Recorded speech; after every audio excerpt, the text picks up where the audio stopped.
오늘 수요일에 오신 여러분들 진심으로 축복하고 또 감사를 드립니다. 우리 서로를 향하여서 우리 축복하면 좋겠어요. 하나님을 사랑합시다. 우리 인사하겠습니다. 하나님을 사랑하여 이 자리에 오신 여러분들 정말 마음의 평안과 기쁨과 소망이 넘치시기를 주의 이름으로 축복합니다. 자, 오늘 본문에 보면 여러분이 잘 아는 사람이 나오죠. 나아만 장군입니다. 나아만 장군이 하나님의 사람 엘리사 선지자를 찾아오게 되죠. 나아만 장군이 누굽니까? 아람 나라를 구원한 영웅이었어요. 모든 권세와 부와 명예를 가진 사람이에요. 그래서 모든 사람들이 부러워할 만한 그런 화려한 경력을 가진 사람이고, 부족함이 없는 모든 것을 가진 사람의 상징이라고 볼 수가 있어요. 그러나 사람은 완벽할 수 없어요. 뭐든지 흠이 있고 약점이 있고 부족한 점이 있죠. 나아만 장군에게도 한 가지 해결할 수 없는 문제를 가지고 있었습니다.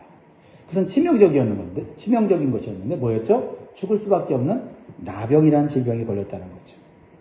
그래서 그의 삶은 겉만 화려하지 실제적으로는 불행한 사람이었다라는 겁니다.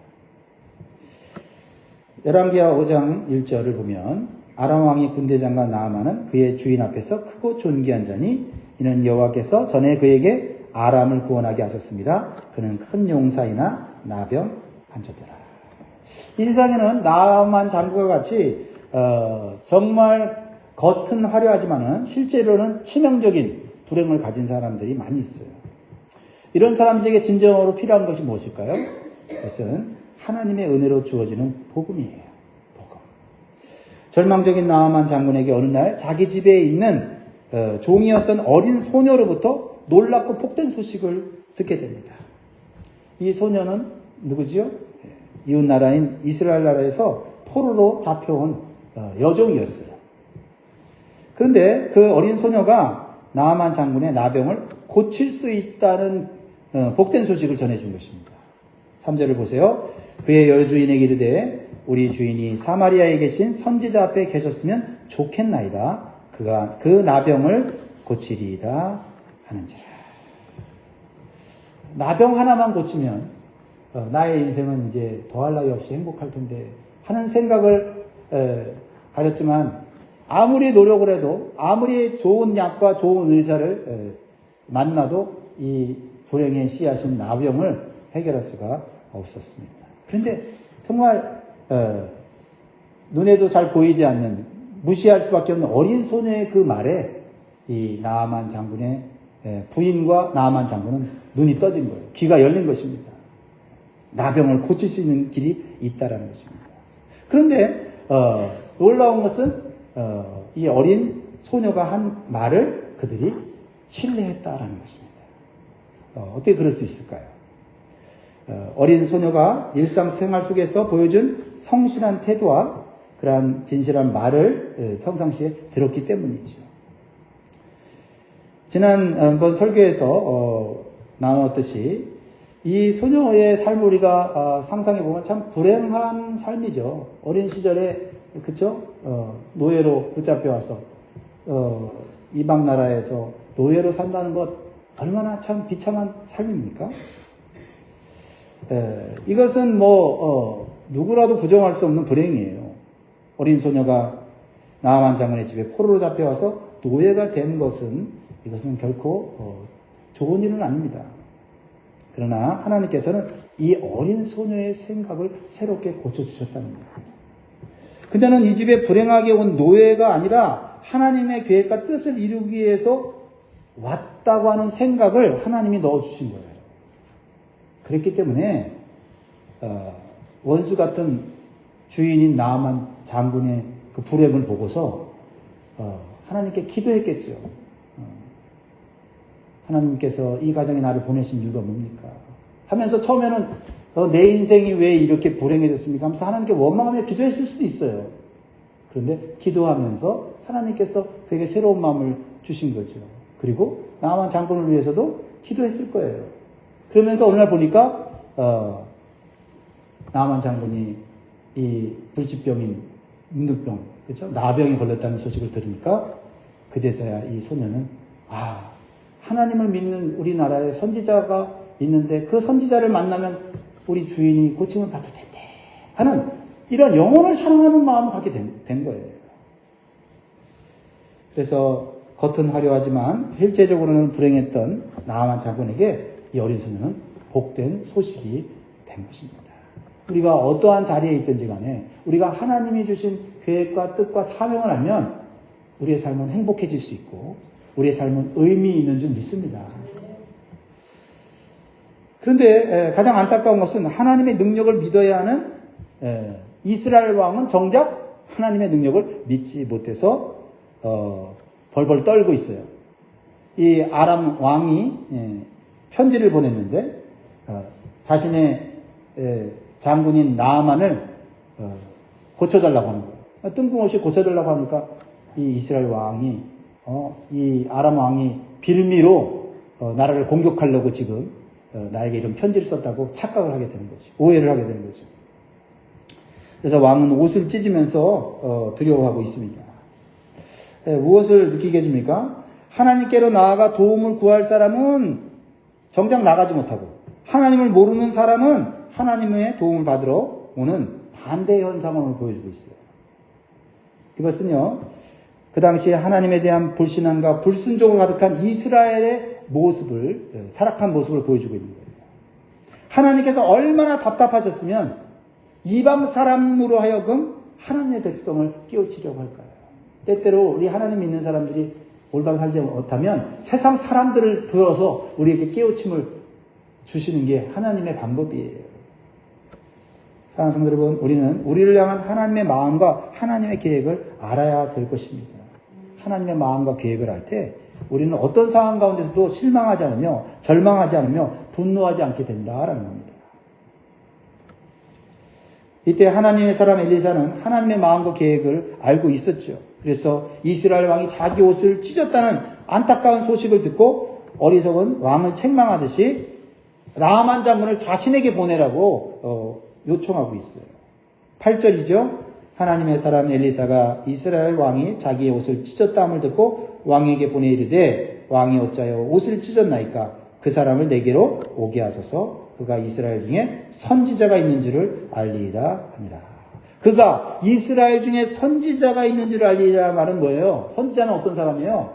선지자는 하나님의 말씀을 전하는 자고 하나님의 뜻을 전하는 자 아닙니까? 즉 선지자가 있는 줄을 알게 하라는 거는 전능하신 하나님께서 여전히 이스라엘 가운데 역사하고 계신다는 것을 알게 해 줄 거라는 거예요. 이것은 좀 더 깊게 영적으로 보면 이것은 하나님의 놀라운 구원 계획이에요. 이스라엘 사람들만 구원하는 것이 아니라 이방 사람들까지도 하나님은 사랑하셔서 구원하시고 그들도 구원의 은총에 동참할 수 있도록 하나님께서 지금 길을 열어주신다는 것을 구약에서부터 지금 보여주시는 거예요. 할렐루야. 이것이 하나님의 마음이고 하나님의 계획입니다. 그것은 오늘날 우리에게도 주시는 선교적 사명이에요. 우리만 위한 구원이 아닙니다. 우리가 알지 못하는 영혼들, 하나님을 아직 알지 못하고 우상을 섬기는 그 사람들에게도 하나님은 기회를 주셔서 하나님께도 돌아오도록 지금 일하고 계시는데, 특별히 선교사님들을 통해서 또 우리들을 통해서 우리가 살아있는 동안 그런 하나님의 마음과 하나님의 구원의 복음을 전하기를 원하신다라는 것을 오늘 본문은 보여주고 있는 겁니다. 자, 이제 나아만 장군이 어떻게 그의 질병을 치유받습니까? 그의 질병 치유 과정을 통해서 우리는 몇 가지 영적 교훈을 받기를 원합니다. 첫 번째는 하나님은 육신의 질병뿐만 아니라 마음까지도 치유하기를 원하신다. 네. 그러면 육신의 질병을 치유받아도 마음의 치유가 안 되면요, 행복하지가 않아요. 그렇죠? 네. 우리가 건강한데 마음이 병든 사람들이 있잖아요. 그렇죠? 육신만 건강한 거죠. 네. 나아만 장군은 이제 자신의 질병이 치유받을 큰 기대와 소망에 부풀어서 엘리사의 집 앞에 오게 됩니다. 9절 보세요. 같이 있습니다. 시작. 나아만이 이의 말들과 병거들을 건드리고 이르러 엘리사의 집 문에 서니. 자, 얼마나 큰 기대가 있었겠어요. 야, 이제 내 병 고쳐지는구나. 하는 그 기대와 소망, 그래서 또 작은 믿음을 가지고 나왔어요. 그러나 그의 기대와 소망은 엘리사 선지자의 말에 흔들리게 되고 무너지게 됐어요. 자존심이 상하고 분노가 가득 차게 됐어요. 그리고 다시 자신의 나라로 돌아가는 그러한 어처구니 없는 상황에 처하게 됐습니다. 엘리사 선지자가 무슨 말을 했길래 나아만 장군이 치료를 거부하고 화를 내면서 자존심을 상해하면서 돌아갔을까요? 10절 말씀입니다. 여러분들이 이 말 들으면 어떨까요? 여러분들은 어떻겠습니까? 10절 시작. 엘리사가 사자를 그에게 보내 이르되 너는 가서 요단강에 몸을 7번 씻으라. 네 살이 회복되어 깨끗하리라 하는지라. 여러분들이라면 진짜 내 병을 고쳐주는 말씀을 받았구나 하고 막 기뻐서 요단강 가고 막 팍팍 몸을 씻으면서 목욕하고 뭐 7번이 아니라 7번이라도 들어가도 나올 것 같지 않습니까? 안 그렇습니까? 네. 그러니까 여러분들 예수 믿고 지금까지 이렇게 신앙생활 하죠. 근데 나만 잘 그랬지 못했어요.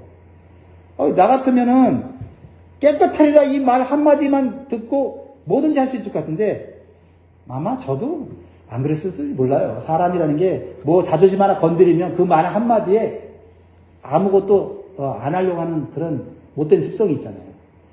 나만 장군이 뭐에 걸렸냐면 요단강.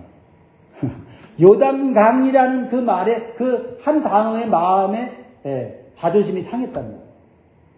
사람이요. 이 말 한마디에 마음이 상하면 좋은 거를 잊어버릴 수가 있어요. 나아만 장군은 자신의 생각을 이렇게 얘기하고 있어요. 11절 보세요.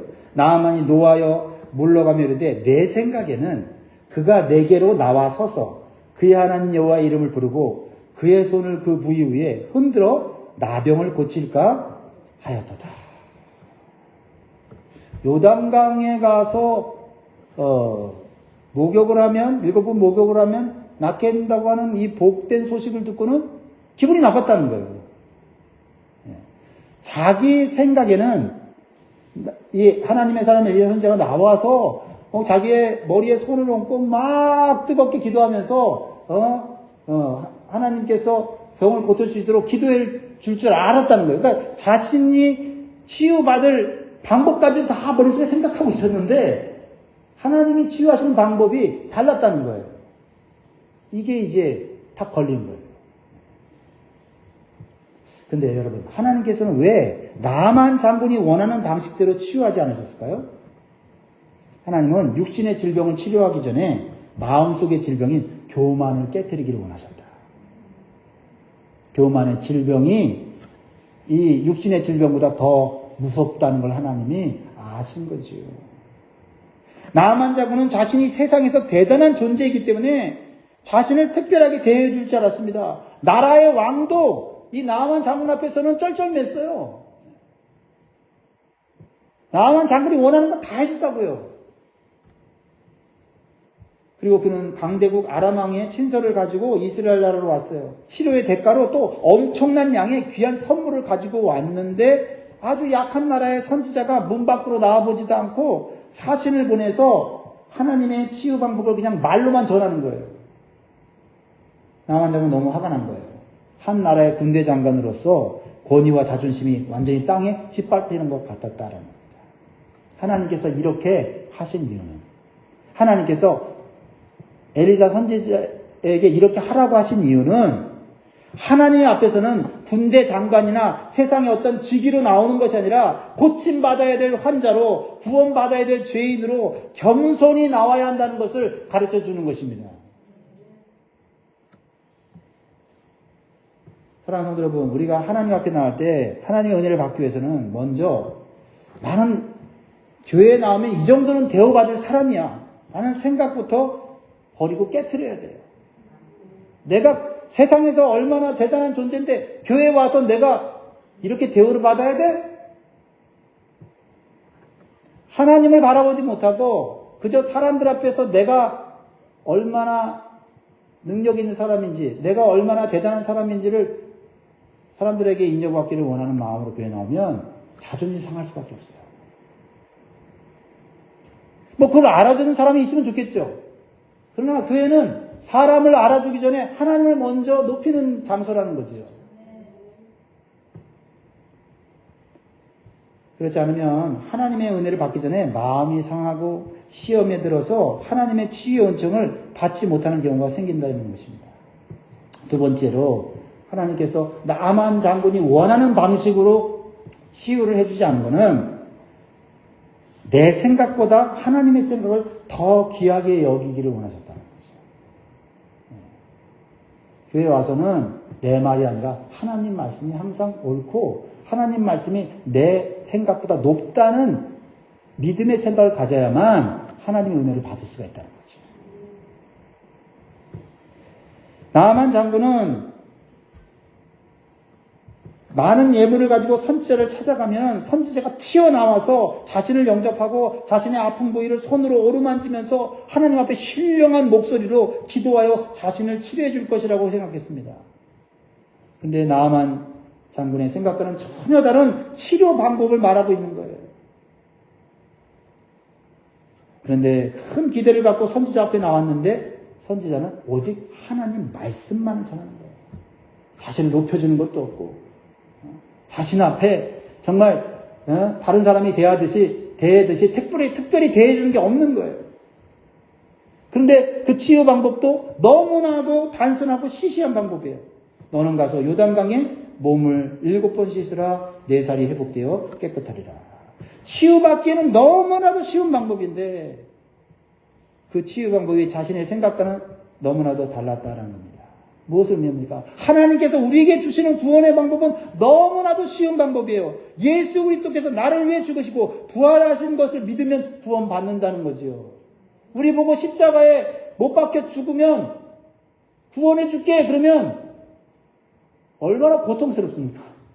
근데 예수님이 대신 십자가의 고통을 다 당하고 그 당한 것을 나를 위해 당한 것이라고 믿으면 구원 준다고 하는 이 말씀이 얼마나 쉽냐 이거예요.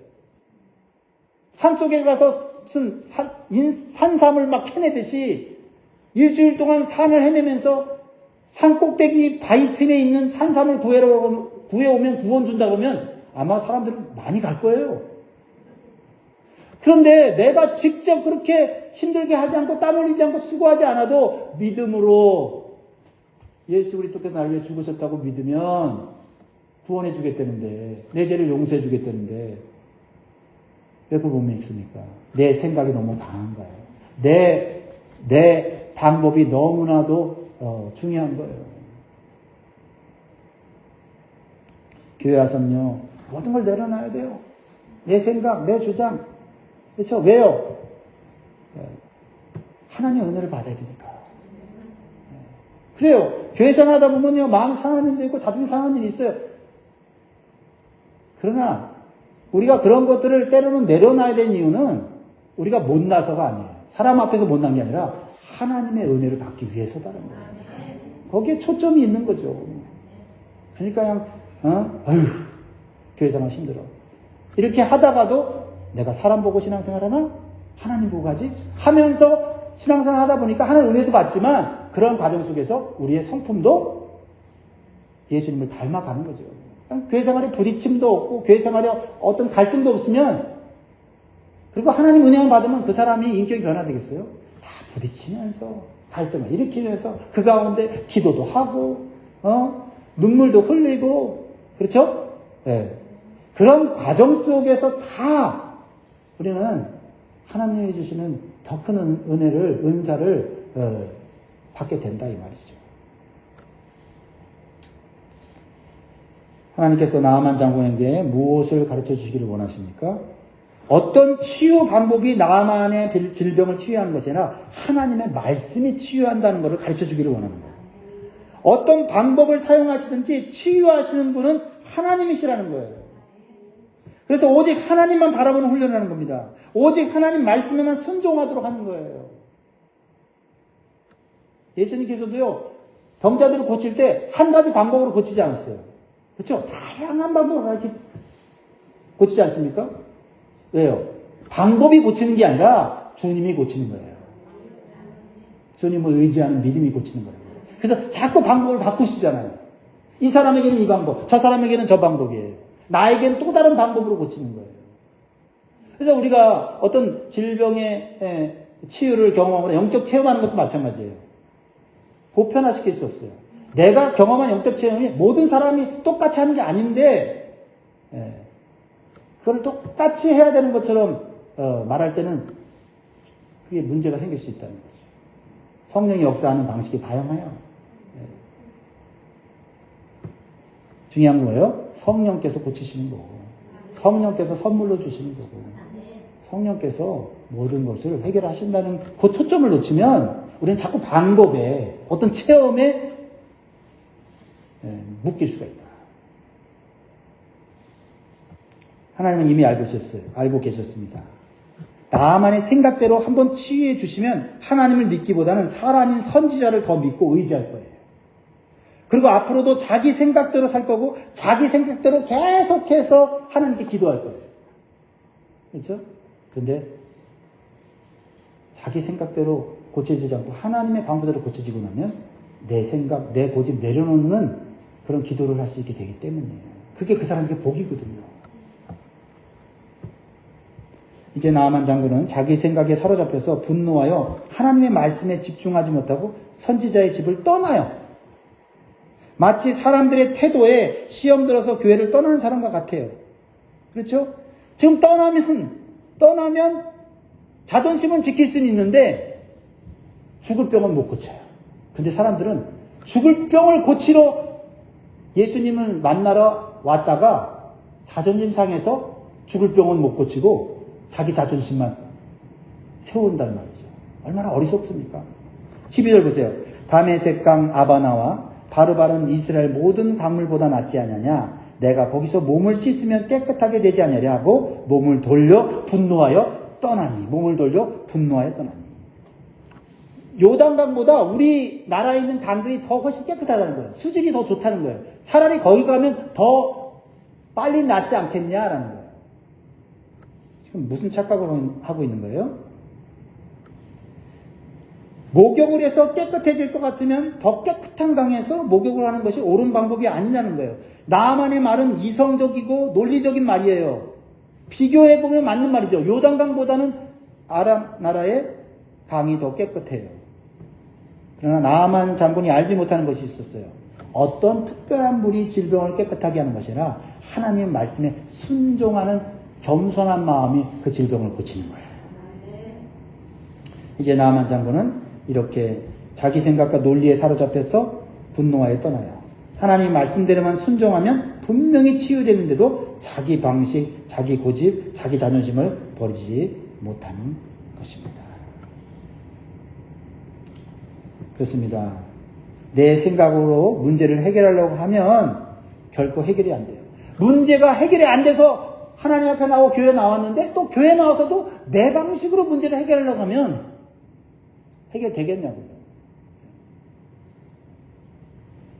그러니까 내 방식으로 문제를 해결하려고 하는 사람은, 내 방식대로 대우받으려고 하는 사람은 사람과 환경을 보고 원망하고 분노하고 낙심하게 될 수밖에 없다라는 것입니다.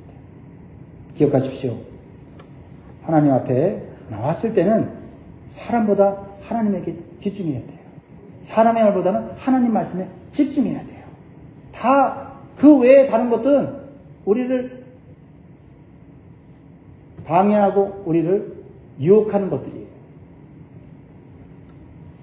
그러므로 우리는 오늘날도 내 생각과 내 아집을 내려놓고 하나님의 말씀을 겸손하게 받을 수 있는 이 거룩한 마음을 여러분 만드시기를 주의 이름으로 축복합니다. 자, 이제 자기 생각대로 은혜의 자리를 떠난 나아만 장군은 어떻게 됩니까? 이제 그의 질병은 더 이상 고칠 수 없게 된 것으로 보이죠. 하지만 나아만 장군에게는 남아있는 은혜가 있었다. 이게 하나님의 은혜예요. 할렐루야. 남아있는 은혜. 이거 붙잡아야 돼요. 왜냐하면 주변에 나아만 장군의 생각을 바꾸어주는 친구들이 있었다는 거죠. 내가 자존심 상해서 나 이제 이런 방법으로 나는 아무리 뭐 내 병 고쳐준다고 해도 나는 고침받기 싫어. 하고 이 쓸데없는 고집이 생겨서 돌아가고 있는 거예요. 근데 주변에 있는 이 나아만 장군을 아끼고 존경하는 신하들이 있었어요. 13절 같이 있습니다. 시작. 그의 종들이 나와서 말하여 이르되 내 아버지여 선지자가 당신에게 큰 일을 행하라 말하였다면 행하지 아니하였으리까 하물며 당신에게 이르기를 씻어 깨끗하게 하라 함이리까 하니. 이 신하들이 아니 이 먼 곳까지 와서 하나님의 집, 하나님의 사람이 있는 집에 와서 치유받고 은혜 받으러 왔는데 그 말씀이 요단강 가서 씻으라는데 그거 뭐 그렇게 어려운 것도 아닌데 지금 고침받으러 왔지 자존심 세우러 왔습니까? 이렇게 얘기하는 거예요. 나병을 고치고 앞으로 행복한 삶을 살기 위해서 온 거예요. 그거를 까먹은 거예요. 자신의 힘으로는 문제를 해결할 수 없으니까 하나님 앞에 나온 거예요. 하나님 말씀으로 고침받으려고 나온 겁니다. 그렇습니다. 그런데 나아만 장군이 무엇에 집착하고 있었다고요? 병을 고치는 형식에 집착하고 나 자신을 대우해주고 인정해주는 사람의 태도에 집착하고 있었다라는 것입니다. 그러나 이 나아만 장군에게는 주변에 믿음의 사람들이 있었다. 그의 생각을 바꾸어주고 그의 마음을 돌이킬 수 있도록 도와주는 믿음의 사람들이 있었기에 그는 병고침을 받았고 또 정확하게는 모르겠지만 하나님을 계속해서 믿었다면 그도 구원받은 사람이 됐을 것입니다. 사랑하는 성도 여러분, 신앙생활은 아무리 잘났어도 혼자서는 잘할 수가 없어요. 때때로 내 기분이 하나님 말씀보다 더 중요할 때가 있고요. 내 자존심이 하나님 말씀보다 더 중요하게 느껴질 때가 있어요. 그래서 하나님의 은혜를 더 받지 못하고 그냥 잘못된 길로 가는 경우도 있습니다. 이럴 때 나를 도와줄 믿음의 친구들이 필요해요. 믿음의 공동체가 필요한 이유가 여기 있어요. 함께 삶을 나누고 기도 제목을 나누고 서로 격려해줄 그런 영적인 모임이 필요한 거예요. 성경 공부 모임이 그래서 필요하고 서로 기도해주는 중보기도 모임이 필요하고 또 목장 모임이 필요하고 또 여러 가지로 영적으로 교제하는 그런 그룹들이 필요하다 이 말이에요. 그럴 때 포기하고 싶고 때로는 정말 자존심이 상해서 모든 것을 내려놓고 싶을 때에도 모여서 같이 하나님의 말씀을 나누고 간증을 나눌 때 어떻게 해요? 생각이 또 바뀌고 믿음이 또 생기면서 하나님의 은혜와 치유를 사모하게 되고 그 말씀대로 순종하게 되는 거예요. 그러니까 혼자서 신앙생활 하는 게 아니에요. 같이 하면서 나보다 좀 믿음이 좋은 사람도 필요하고 나보다 믿음이 없는 사람도 필요해요. 그죠? 믿음이 있는 사람을 통해 도전받지만 믿음이 없는 사람이 믿음이 막 받게 되는 걸 보면서 내가 영적으로 저렇게 잘하면 좋겠다 하고 또 자극을 받잖아요. 이게 교회 공동체가 필요한 이유다. 모든 사람이 필요한 거예요. 서로 우리 마지막으로 격려합시다. 당신이 우리에게 필요합니다. 우리에게 필요합니다. 필요해요. 이렇게 나보다 뭐 잘난 사람, 못난 사람 상관없이 다 필요한 존재다. 하나님이 그렇게 묶어준 거다. 서로 격려하면서 서로 권면하면서 서로 도전하면서 하나님 바라볼 수 있도록 하나님 말씀에 순종할 수 있도록 그렇게 서로 도와줘야 좀 있습니다. 그러면 내가 하나님 못 바라볼 때 내가 하나님 앞에 못 나갈 때 또 믿음이 없는 사람이 또 나를 자극해서 하나님 앞에 나가게 할 수도 있는 거예요. 그게 교회 공동체예요. 그랬을 때 나아만 장군이 어떻게 됩니까? 14절 나아만이 이에 내려가서 뭐예요? 신하들의 권면을 겸손히 받아들이고 내려가서 하나님의 사람의 말대로 요단강에 7번 몸을 담그니 그의 살이 어린아이의 살같이 회복되어 깨끗하게 되었더라. 깨끗하게 되려고 왔으면 깨끗하게 되고 가야지. 목적이 흐려지면요 신앙이 흔들리고요. 하나님의 은혜를 못 받아요. 그러므로 오늘 이 말씀으로 우리가 도전받고 또 다른 사람에게 도전 주는 복된 삶이 되시기를 주의 이름으로 축복합니다. 기도하겠습니다.